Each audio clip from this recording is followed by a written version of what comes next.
বর্ণনা এসেছে হযরতে সালমান ফার্সি রাদিয়াল্লাহু তাআলা আনহু তিনি ইসলাম গ্রহণ কিভাবে করেছেন একটু শুনেন।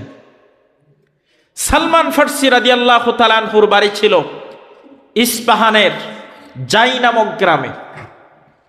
ইস্পাহানের জাই নামক গ্রামে তার বাড়ি, যেটা ইরানের একটা প্রদেশ। ওনার বাবার বিশাল সম্পদ ছিল, অনেক সম্পদের মালিক ছিল তার বাবা। নতুন করে একটা বিল্ডিং এর কাজ করছেন। সালমান ফার্সি যুবক মানুষ বলল, সালমান তুমি আমার ওই বিল্ডিংটা একটু দেখে আসো। সালমান ফার্সি বিল্ডিংটা দেখার জন্য গেলেন। কিছু দূর যাওয়ার পর দেখে কয়েকজন মানুষ মিলে নামাজ আদায় করতেছে। উনি এবার এই লোকগুলাকে জিজ্ঞেস করলো, তোমরা যে নামাজ পড়তেছো এই ধর্মটার নাম কি? তখন তারা জবাব দিল, আমাদের এই ধর্মের নাম হচ্ছে খ্রিস্টান ধর্ম। সালমান ফার্সি বলল, আমরা আগুনের পূজা করি। তো আগুনের পূজার তুলনায় আমার কাছে মনে হলো তোমরা যে নামাজ পড়তেছো এইটাই উত্তম। সুবহানাল্লাহ। হযরতে সালমান ফার্সি জিজ্ঞেস করলো, তোমাদের মূল কেন্দ্রটা কোথায়? তখন তারা জবাব দিল, আমাদের মূল কেন্দ্র হলো সিরিয়া। ইরান থেকে সিরিয়া 1871 কিলোমিটার রাস্তা। সালমান ফার্সি বলল, তোমরা যাওয়ার সময় আমাকে সিরিয়ায় নিয়ে যাবে, আমি তোমাদের ধর্ম গ্রহণ করব, আর তোমাদের মতো লোকদের সঙ্গেই থাকব, আর নামাজ আদায় করব। এই বলে সালমান ফার্সি বাবার কাছে গেল অনুমতি নেওয়ার জন্য। তার বাবা তো অনুমতি দিলই না, বরঞ্চ শিকল বন্দি করে ঘরের ভিতরে আটকায় রাখল। গোপনে সিরিয়ার লোকেরা তার সঙ্গে যোগাযোগ করল। বাবার চোখকে ফাঁকি দিয়া কষ্ট করে শিকল খুলে তিনি সিরিয়ার লোকগুলোর সাথে সিরিয়া পর্যন্ত চলে গেলেন। যাওয়ার পর সিরিয়ার ভিতরে সবচাইতে বড় গির্জা যেটা ছিল সেখানে তিনি গেলেন। ওই গির্জার ভিতরে খ্রিস্টীয় ধর্মের আলিম যিনি ছিলেন তার সঙ্গে তিনি সময় কাটানো শুরু করলেন। হঠাৎ করে ওই খ্রিস্টীয় ধর্মের আলেমের ইন্তেকাল হয়ে গেল। সব লোকজন চলে আসলো তার উত্তম দাফন করার জন্য। এবার সালমান ফার্সি ডাক দিয়ে বলেন, ও জনগণ শোনো, যেই লোকটারে তোমরা ভালো মনে করো, যেই লোকটারে তোমরা গির্জার দায়িত্ব দিয়েছিলাম, এই লোকটা কিন্তু ভালো না। এই লোকটা বড় স্বার্থপর ছিল। সালমান ফার্সিকে বলল, তুমি একটা প্রমাণ দাও। সালমান ফার্সি ঘরের ভিতর থেকে 7 কলসি ভর্তি স্বর্ণ আর রূপা বের করে এনে বলল, তোমাদের কাছে দান করার জন্য উদ্বুদ্ধ করে যে টাকা পয়সা নিত গরিবদেরকে দেওয়ার জন্য, তিনি 1 টাকাও দিতেন না, সব এই কলসিতে ভর্তি করে করে রাখতেন। লোকজন তার উপর বেজার হয়ে গেল। মৃত্যু খ্রিস্টীয় পাদ্রীকে শুলে চড়ালো। মৃত্যুর পরেই মৃত্যু হয়েছে, মৃত্যু মানুষ, সেই মৃত্যু মানুষটাকে তাদের মাথায় এমন রাগ উঠল, শুলে চড়াইয়া দিল। পাথর নিক্ষেপ করে করে ওই খ্রিস্টীয় পাদ্রীর দেহটা ছিন্ন বিচ্ছিন্ন করে দিল। আর একজন ভালো মানুষকে ওই পাদ্রীর স্থানে বসায়া দিল। সালমান ফার্সি হলেন তার খাদেম। এবার যাকে বসানো হলো তিনি ছিল খুব ভালো। এনার মৃত্যুর সময় যখন ঘনিয়ে আসলো, সালমান ফার্সি বললেন, ও শায়েখ, আপনার কাছে কতদিন আমি থাকলাম, অনেক কিছুই শিখলাম, আপনার মৃত্যু হয়ে গেলে আমি কার কাছে যাব? শায়েখ ডাক দিয়ে বলেন, আমাদের খ্রিস্টীয় ধর্মের ধর্মগুরু পাদ্রী একজন আছে ইরাকে, তুমি সেই ইরাকের ভিতরে চলে যাবা, তার সান্নিধ্য অর্জন করবা, আমার চাইতেও আরো অনেক ভালো কিছু তুমি তার কাছে পাবা। ইরাক সিরিয়ার থেকে 406 কিলোমিটার রাস্তা। তদানীন্তন সময়ে গাড়ি ঘোড়ার ব্যবস্থা ছিল না। হেঁটে হেঁটে তিনি এত রাস্তা পাড়ি দিয়ে ইরাকে গিয়ে ওই গির্জার ভিতরে পরিচয় দিলেন, আমাকে অমুক শায়েখ পাঠিয়েছেন, তিনি আর দুনিয়ার জমিনে নাই, আপনার খাদেম হিসাবে আমাদের গ্রহণ করেন। তার দরবারে খেদমত করছেন, অনেক কিছু সেখানে শিখলেন। ইরাকের পাদ্রীর যখন মৃত্যুর সময় আসলো তখন তিনি জিজ্ঞেস করলেন, আপনার যদি মৃত্যু হয়ে যায় আমি কোথায় যাব? বললেন, নাসিবিন নামক একটি এলাকা, সেখানে একজন ধর্মগুরু আছে, অনেক ভালো, তার কাছে যাও, আমার চাইতে অনেক কিছু বেশি শিখতে পারবা। সেখানে তিনি চলে গেলেন, নাসিবিনের শায়েকের কাছে অনেক কিছুই শিখলেন। এরপর এই শায়েকের যখন মৃত্যু হয় তার পূর্বে জিজ্ঞেস করলেন, আমি আপনার মৃত্যুর পর কোথায় যাব? নাসিবিনের শায়েক এবার বলল, তুমি আম্বরিয়ায় চলে যাও, সেখানে একজন ধর্মগুরু আছে, তিনি অনেক ভালো মানুষ। তিনি আম্বরিয়ায় চলে গেলেন। আম্বরিয়ার শায়েক যখন মৃত্যুবরণ করেন, সালমান ফার্সি জিজ্ঞেস করল, আপনার মৃত্যুর পর আমি কোথায় যাব?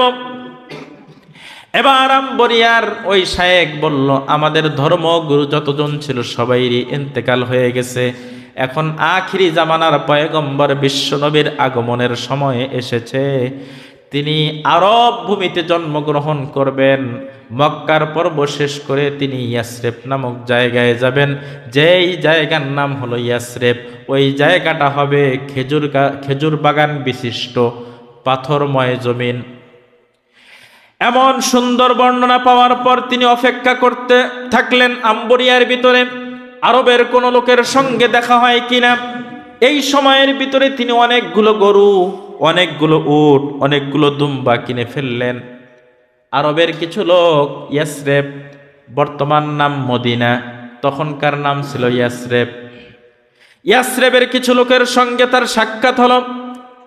বলল, ভাই তোমরা যদি আমার আরব পর্যন্ত, ইয়াসরেব পর্যন্ত নিয়ে যাও, আমার কাছে যত উট ঘোড়া দুম্বা আছে সব তোমাদেরকে দিয়ে দেব। তাদের সঙ্গে কথা নিয়ে তাদের সঙ্গে তিনি রওনা দিলেন। এটা ছিল বনি কালব গোত্র। আর এই বনি কালব গোত্রের লোকের সঙ্গে সালমান ফার্সি রওনা দিলেন ইয়াসরেবের দিকে, আরব ভূমির দিকে। ওয়াদি আল কুরা নামক স্থানে এসে সালমান ফার্সির সঙ্গে তারা 2 নাম্বারি করলো, বেঈমানি করলো, তাকে বিক্রি করে দিল। আগের জামানায় মানুষ বিক্রি হতো। রাস্তাঘাটে চলার পথে কেউ যদি একা একই থাকতো, দলবল তাকে ধরে নিয়ে বাজারে বিক্রি করে দিত, গোলাম হিসাবে, মেয়ে হলে দাস দাসী হিসেবে। সালমান ফার্সি একা, তারা হলো বিশাল দল, বনি কালব গোত্র। সালমান ফার্সিকে ওয়াদি আল কুরা নামক স্থানে এসে বিক্রি করে দিল। মালিকের বাড়িতে তিনি আছেন, তার মালিক কিছুদিন পর তারে আবার বিক্রি করলো। ইয়াসরেবের তথা বর্তমান নাম মদিনার বনু কুরাইজা গোত্রের একজন লোক তাকে কিনে নিয়ে আসলো। একদিন সকালবেলা তার মালিক তারে ডাক দিয়ে বলে, চলো খেজুর পাড়ার জন্য। খেজুর গাছের উপর সালমান ফার্সিকে উঠায় দিলেন, আর তিনি বস্তা নিয়ে নিচে বসে আছেন। উনি খেজুরগুলো পারেন আর মালিক বস্তার ভিতরে খেজুর ঢুকান। এমন সময় একজন মানুষ এসে বনু কুরাইজা গোত্রের লোকটিকে ডাক দিয়ে বলল, ভাই খবর শুনছো নাকি? বলে, কি খবর? কুবা নামক স্থানে মক্কার থেকে একজন লোক আসছে, সবাই দাবি করছে উনি নাকি আখেরি জামানার পয়গম্বর বিশ্বনবী মুহাম্মাদুর রাসূলুল্লাহ। এই কথা শোনার পর সালমান ফার্সি গাছ থেকে নেমে আসলেন। আর এই লোকটার জন্যই তো আমি কত কষ্ট করে আজকে গোলাম হয়ে আছি, আমার বাবার অঢেল সম্পদ ছেড়ে দিয়েছি। নিচে যখন নেমে এসে জিজ্ঞেস করলেন, ও মালিক, ওই লোকটা আপনারে কার কথা বলল? মালিক সালমান ফার্সিরে বলা তো দূরের কথা, প্রহার করা শুরু করলো, মাইট দেওয়া শুরু করলো। সালমান ফার্সি ভালো করে ডাটা কানেকশন করা শুরু করলেন, কুবা কোথায়। খুঁজতে খুঁজতে তিনি পেয়ে গেলেন। রাত্রিবেলায় মালিকের চোখকে ফাঁকি দিয়া কিছু খেজুর নিয়ে গেলেন। কারণ হলো ওই আম্বরিয়ার শায়েখকে তিনি প্রশ্ন করেছিলেন, শেষ জামানার পয়গম্বর যিনি হবেন তেনাকে চিনার কিছু উপায় আমাকে বলে দিন। আম্বরিয়ার শায়েখ তেনাকে বলেছিল, 3টে উপায় বলে দিয়েছিল। 1 নাম্বার হলো তিনি সদকা খাবেন না, 2 নাম্বার হলো হাদিয়া গ্রহণ করবেন, আর 3 নাম্বার হলো তার পিঠের ভিতরে একটা নবুয়তি সিলমোহর 2 কাঁধের মাঝখানে থাকবে। সুবহানাল্লাহ। সালমান ফার্সি মালিকের চোখ ফাঁকি দিয়ে কিছু খেজুর নিয়ে চলে গেলেন কুবায়। যাওয়ার পর আমার নবীজিকে বললেন, আমি শুনতে পেয়েছি আপনারা মক্কা থেকে এসেছেন, আপনাদের খুব অভাব, এই সময় হাতে টাকা পয়সা নাই আপনাদের, এই জন্য কিছু জাকাতের খেজুর, সৎকার খেজুর আপনার জন্য আনলাম, আপনি গ্রহণ করুন। আল্লাহর নবী বিশ্ব নবীজি বললেন, সালমান, আমরা সৎকা খাই না। সুবহানাল্লাহ বলেন। সালমান ফার্সি দেখলেন আম্বরিয়ার শায়েখ যে বলেছিল সৎকা গ্রহণ করবে না, একটা মিলে গেল।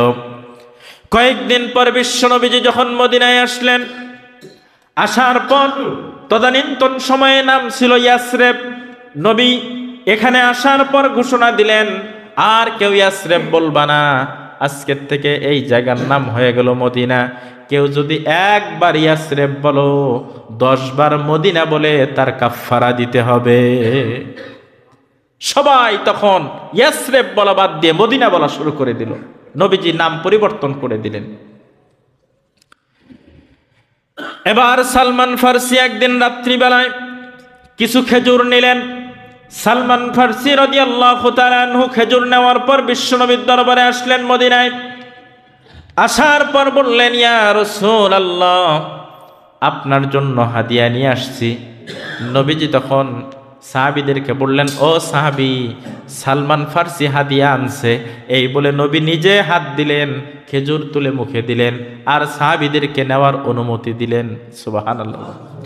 সালমান ফার্সি বলে, আমার 2টা মিলে গেল, এখন 3 নাম্বারটার অপেক্ষায় রইলাম।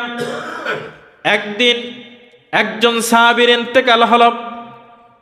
বাকিউল গরকত, মদিনার সন্নিকটে একটি কবরস্থান।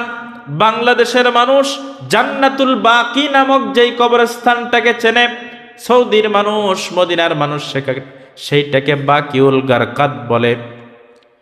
আল্লাহর নবী বিশ্ব নবীজি ওই সাহাবীকে দাফন করার জন্য নিয়ে যাচ্ছেন। সাহাবারা সামনে, নবীজি পিছনে। নবীজিও হাঁটতেছে, সাহাবায়ে কেরামও হাঁটতেছে। এমন সংবাদ সালমান ফার্সি পাওয়ার পর দৌড়ে আসলেন, নবীর পিছে পিছে হাঁটতেছে আর উকি মেরে মেরে দেখার চেষ্টা করতেছে 2 কাঁধের মাঝখানে মোহরে নবুয়ত। অনেক চেষ্টার পর দেখতে পারে না। আমার বিশ্বনবীজি পিছন দিক তাকায় দেখলেন কেউ তারে ফলো করতেছে, তার মোহরে নবুয়ত দেখার জন্য চেষ্টা করতেছে। আস্তে করে তিনি তার পিঠের থেকে চাদরটা সরাইয়া দিলেন। সালমান ফার্সি মোহরে নবুয়ত দেখে নবীজিকে জড়ায়া ধরে ওই মোহরে নবুয়তে চুম্বন করা শুরু করলেন। সালমান ফার্সির ডান হাত ধরে নবীজি তার সামনে নিয়ে আসলেন। আসার পর বললেন, ও সালমান ফার্সি, আমার মোহরে নবুয়তে তুমি চুম্বন করলা কেন? তার জীবনের সব ঘটনা নবীকে খুলে বললেন। নবীজি নিজে চোখ থেকে পানি ছেড়ে দিলেন। মুক্তার দানার মতো নবীজির চোখের পানি দাড়ি মোবারক ভিজে টপ টপ করে মাটিতে পড়ছে। আর নবীজি বললেন, ও সালমান ফার্সি, তোমার জীবনের ইতিহাসটা এমন ইতিহাস, তুমি সব সাহাবীদেরকে তোমার জীবনের ঘটনাটা শোনায়া দিবা। নবীজি নিজে বলল, তোমার জীবনের ঘটনাটা এমন ঘটনা যেটা সাহাবীদেরকে তুমি শোনায়া দিবা। এটা একটা মানুষকে শোনানোর মতো ইতিহাস। সুবহানাল্লাহ বলে। এরপর সালমান ফার্সি বিশ্ব নবীর কাছে মুসলমান হলেন। মুসলমান হওয়ার পর একদিন নবীর কাছে এসে বললেন, ইয়া রাসূলুল্লাহ, দুনিয়ার জমিনে আমার এক মালিক আছে, আমি তার গোলাম। ওই মালিক আমি ইসলাম গ্রহণের জন্য আমারে মারে তাতে আমার কোনো আফসোস নাই, কিন্তু আপনাকে গালি দেয় আর আমাকে মারে। আপনাকে যখন গালি দেয় আমার কলিজাটা ফেটে যায়, আমি সহ্য করতে পারি না। আল্লাহর নবী বিশ্ব নবীজি বললেন, তোমার মালিককে গিয়ে বলো কিসের বিনিময়ে তোমার গর্দান শোনায়া দিবে। সালমান ফার্সি তখন তার মালিককে বলল, কি দিলে আপনি আমাকে আজাদ করে দিবেন, স্বাধীন করে দিবেন? তার মালিক বলল, 300 খেজুরের গাছের একটা বাগান লাগাবা। ওই বাগানে যেই দিন খেজুর ধরবে আর পেকে যাবে, ওই দিন থেকে তোমাকে আমি স্বাধীন করব। আর তোমার কাছ থেকে আমি 40 উকিয়া স্বর্ণ নেব। সালমান ফার্সি বিশ্ব নবীর কাছে এসে বললেন, নবীজি সাহাবায়ে কেরামদেরকে বললেন, ও সাহাবারা, দেখো তো তোমরা খেজুরের চারা, খেজুরের গাছ, খেজুরের ছোট্ট ছোট্ট চারাগুলো আমাকে দান করতে পারো নাকি? বলার সঙ্গে সঙ্গে সব সাহাবায়ে কেরাম সালমান ফার্সিকে এতটা ভালোবাসতেন, কেউ 30টা, কেউ 40টা, কেউ 10টা, কেউ 20টা, এইভাবে খেজুর গাছের চারা দান করা শুরু করলেন। 300 চারা হয়ে গেল। এবার নবীজি বললেন, তুমি 300 গর্ত খনন করো। 300 গর্ত খনন করলেন সালমানে ফার্সি। এবার নবীজি সব সাহাবীদেরকে নিয়ে গেলেন ওই খেজুরের গাছ গাড়ার জন্য। নবীজি বললেন, শোনো, খবরদার কেউ পিছনের দিকে তাকাবা না, পিছনের দিকে খবরদার কেউ তাকাবা না। আমি খেজুরের গাছ গাড়বো, সামনের দিকে যাব, তোমরাও আমার সঙ্গে সামনের দিকে যাবা। এই বলে নবীজি একটা করে খেজুরের গাছ গাড়ে আর সামনের দিকে যায়। এইভাবে সর্বশেষ খেজুরের গাছটা গাড়ার পর নবীজি সাহাবীদেরকে বললেন, এবার পিছনের দিক তাকাও। সবাই পিছনের দিক ঘুরে দেখে সদ্য গাড়া খেজুরের গাছ বড় হয়েছে, আবার খেজুর ধরেছে, ওই খেজুর পেকে লাল হয়েছে। সালমান ফার্সি খুশি হয়ে গেল। এবার বিশ্বনবী তাকায় দেখে এক কর্নারে একটা খেজুরের গাছ এখনো পর্যন্ত যেমন গাড়া তেমনই। নবীজি বললেন, কি হলো এই খেজুরের গাছটার, এটা কেন বড় হলো না? হযরতে ওমর বলেন, ইয়া রাসূলুল্লাহ, আপনার একা গাড়তে কষ্ট হচ্ছিল, এই জন্য এই খেজুরের গাছটা আমি লাগাইছি। নবীজি বললেন, এই জন্যই তো এটা বড় হয় নাই। টান দিয়ে তুলে ফেলে দিলেন। এরপর নবীজি আর একটা খেজুরের চারা লাগাইয়া দিলেন। ওই খেজুরের গাছটা বড় হয়ে খেজুর ধরতে সময় লেগেছিল 1 বছর। স্বাভাবিক গতিতে তদানীন্তন সময়ে খেজুরের গাছ গাড়ার পর ওই গাছে খেজুর ধরে পাকতে সময় লাগতো 18 বছর। অথচ নবী আলাইহিস সালাম খেজুরের গাছ গাড়লেন, গাড়া শেষ, সঙ্গে সঙ্গে ফল হয়ে গেল। এটা হচ্ছে আখিরি জামানার পয়গম্বর বিশ্ব নবীজির নবুয়তি মুজিজা, বলেন সুবহানাল্লাহ। এরপর 40 উকিয়া স্বর্ণ, একটা যুদ্ধের থেকে নবীজি আসলেন, একটা মুরগির ডিমের সমতুল্য একটা স্বর্ণের টুকরা সালমানের হাতে দিয়া বললেন, তোমার মালিককে যায় বলো এইখানে 40 উকিয়া স্বর্ণ আছে। সালমান ফার্সি বললেন, ইয়া রাসূলুল্লাহ, এখানে তো 40 উকিয়া দূরের কথা, অর্ধেকও হবে না। নবীজি বললেন, তোমারে আল্লাহ এত ভালোবাসে, যখন পাল্লায় উঠায়া দিবে তখন এর মধ্যে বরকত দিয়া আল্লাহ পাক 40 উকিয়া পূর্ণ করে দিবে। মালিকের হাতে যখন দিল, মালিক নিয়ে হাসতেছে, আরে এইটা কেমনে 40 উকিয়া হয়? সালমান ফার্সি বললেন, হেসে লাভ নাই, আপনি পাল্লায় উঠায়া দেন। পাল্লার মধ্যে যখন উঠায়া দিলেন, এবার দেখে 40 উকিয়ার তুলনায় একটু বেশি হয়ে গেছে। এবার সালমান ফার্সি বললেন, আপনি খেজুরের বাগান পেয়েছেন, 40 উকিয়া স্বর্ণ পেয়েছেন, আমারে আজাদ করে দেন। তখন তারে আজাদ করে দেওয়া হলো। এই সালমান ফার্সি ছিল এমন একজন সাহাবী, যিনি বয়সের দিক দিয়ে সব সাহাবীদের তুলনায় বেশি। তার বয়স হয়েছিল 250 বছর। সবচাইতে বয়সে বেশি ছিলেন সালমান ফার্সি। সাহাবায়ে কেরাম এইভাবে এত কষ্ট, মুজাহেদার পরিশ্রম করে ইসলাম এনেছেন এবং সেই ইসলাম গ্রহণের পর সারা জীবন ইসলামের উপর অটল ছিলেন। এই জন্যই আল্লাহ পাক এবং তার নবী বলেছেন, লা তাসুব্বু আসহাবি, আমার সাহাবীদেরকে খবরদার কেউ গালি দিতে পারবে না, সাহাবীদেরকে ভালোবাসতে হবে। আল্লাহ পাক রব্বুল আলামিন আমাদের সকলকেই সাহাবীদেরকে ভালোবাসার তৌফিক দান করুক। সকলে বলুন আমিন।